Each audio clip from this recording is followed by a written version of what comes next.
Right, so I'm at Geek Retreat in Huddersfield. Can you introduce yourself? My name's Sam. I play a live twin deck for this hobby game. Right, why are you playing Live Twins? Mainly because of the colours. I mean, I only started playing against a couple of months ago, Yep. and to get back into the game, played with the Cyberdragon structure deck Yep. to learn links, and then I slowly moved over to live twins. Right, I'm going to okay. be changing after a few more games. Yeah. Can you show us your deck, please? Yeah, so as usual, the ratios are the same for the live twins, which is 3 Lilith, 3 Kill, 2 Frost, and 1 Tree. So the babies basically bring out each other when you control the monsters. The teenagers, essentially, as I refer to them, as they specimen themselves, we have the other colour on board. And there's the extenders. Of course, Frost, you can vanish when you control the evil twin to then draw a card if your opponent draws a card, or add the card from the deck to their hand, except during the damage step. And then also with Tree, whenever damage is revolving an evil twin monster, I believe. Yeah, whenever a player takes damage involving evil twin monster, you can banish this card from your graveyard, target one face-up monster your opponent controls, and make it lose attack equal to the damage that was done. So you can kind of weaken their monsters and attack over them in a sense. And that's really what you play for the live twin monsters. I do play the one Evil Twins Kill and Lilith, but this is more for the send off of Trouble Sunny. Not Trouble Sunny, sorry. No, it's Trouble Sunny. So you banish Trouble Sunny, send Lilith to grave, and then non-target send on board. Then that's it for the live twins. And then of course you have your hand traps. This format I'm doing the triple Lancia, triple Ash Blossom, double Veiler, double Nib. Lancia mainly because of Brave tokens and PK. Swords will do banish as well, and then of course against Flunderies they do quite a bit. Ash is of course I believe staple in many decks because everybody adds, and then Veiler to negate the monsters on board, and then 2 Nibs. In this deck you can play quite a few hand traps. Of course you do play the 3 imperms as well. So at the moment I'm playing 3, 6, 9, 11, 13 hand traps. Is this your optimum hand trap lineup? Would you ever change it?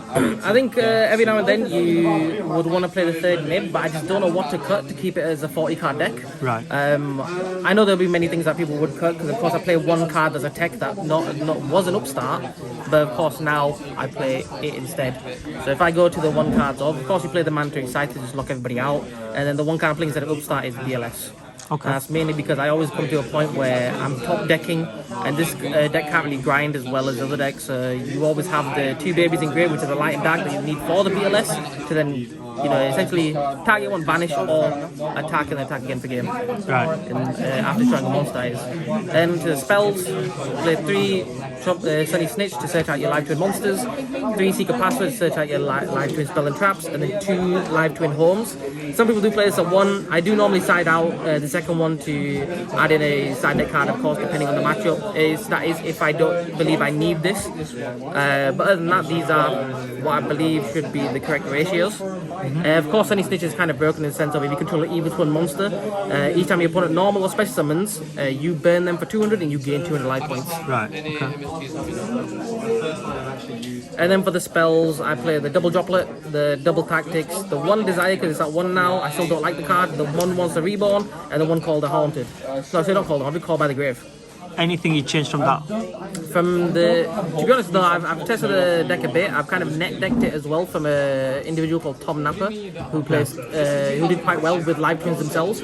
And to be honest, I feel that that's the correct ratios. Or you could do a few other things with it, but like with a 3rd droplet, but I think it's just too expensive. That's fine. So you said it was a 40 card. 40 card deck, yeah. Right, okay, brilliant. And then moving on to the extra deck, Yeah. you play the 1 Zeus, 1 Gachi. Of course, Gachi is to get you into the Zeus. All the monsters that you play, apart from the double Lilith, so all the live twin monsters you play, apart from the Kill and Lilith, they are level 2s. So you can go into Gachi and then attack, detach 1, go into Zeus with of course there's 2 materials, so you guys affect once.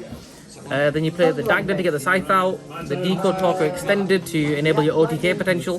So you would normally, the combo would go Decode Talker, and you would have Trouble Sunny in one of its link zones. Go to battle phase, attack with Trouble Sunny, affect Trouble Sunny, tribute yourself as cost, and then bring out the Lila and the Kill links to the positions that it's pointing at. It gains a 500 for each one it's pointing at, and then of course it can attack a second time as the monster is moved from its pointer in the battle phase. Okay. And then going from there, you play the 3 Link Kiss a Kill and 2 Lilla with 3 Trouble Sunny.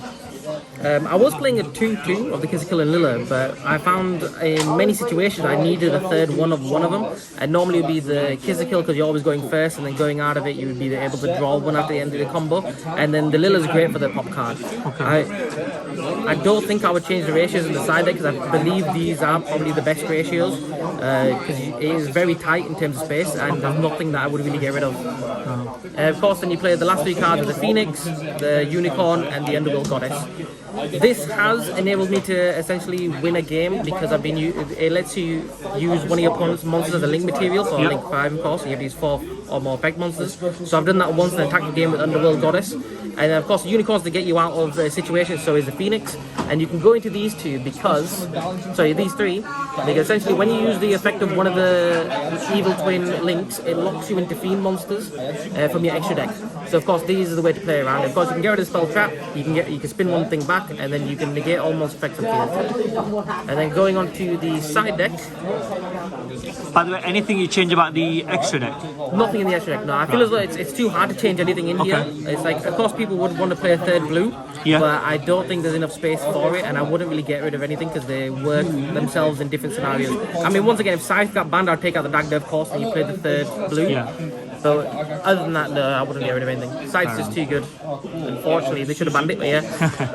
Side deck is the 2 Godalas just for the monsters, mainly just to get over boards that you just can't get over. So you just tribute that monster, put down the Kaiju. Normally you would side it in for the Wind Barrier statue against Flunderies, but other than that, it's just this could easily be changed to something else. I just don't know what yet. And then for the back row here, I played the double Cyclone and triple Lightning Storm. I feel as though you want to go first in this deck, and of course, if you win game 1 or you lose a dice roll, sorry, not like lose dice roll, if you lose game 1 or game 2, you would beat. So if you win game 1 or game 2, they would decide whether or not to go first. Second, normally people go first in this game, and then you decide the Lightning Storms in, and it helps clear board because you don't really have much removal in this deck apart from the 1 Lilla, and if you've already gone first, the Trouble Sunny as well. And the last for the spells inside deck, a Silent Graveyard. I feel as though these are too good against PK because it just, you discard 1 card, affects the activate in the graveyard and negated for this turn, so it stops PK, it stops a few other decks, but it's mainly for the PK matchup because now Brave's a thing, and everyone loves playing PK or Prank Kids. Here then I play for the traps, so the 3 Dimensional Barrier and 3 Judgment. Once again, if you get to decide to go first, I would side in the D Barriers and Judgment depending on the matchup you're playing. I've just played against Sword Soul and I sided in the D Barriers, and it helps of course with the Scythe lock. And then you just say, call Synchro, they can't really do much. And then Judgment is there just in case there's something you don't have in your side deck that could do something or something in your main deck, and you just want to stop whatever they bring out. You just pay out your life points, negate it, and that's it. Any shout outs before I let you go? Yeah, I just shout out Tom Napper because essentially this is his deck that I'm playing. Of course, I made my own little changes to it. And other than that, my younger brother Uma, because of course I would not be playing this game if he didn't come back into it. But yeah, that's it. Yeah, brilliant. Thank you so much. No problem.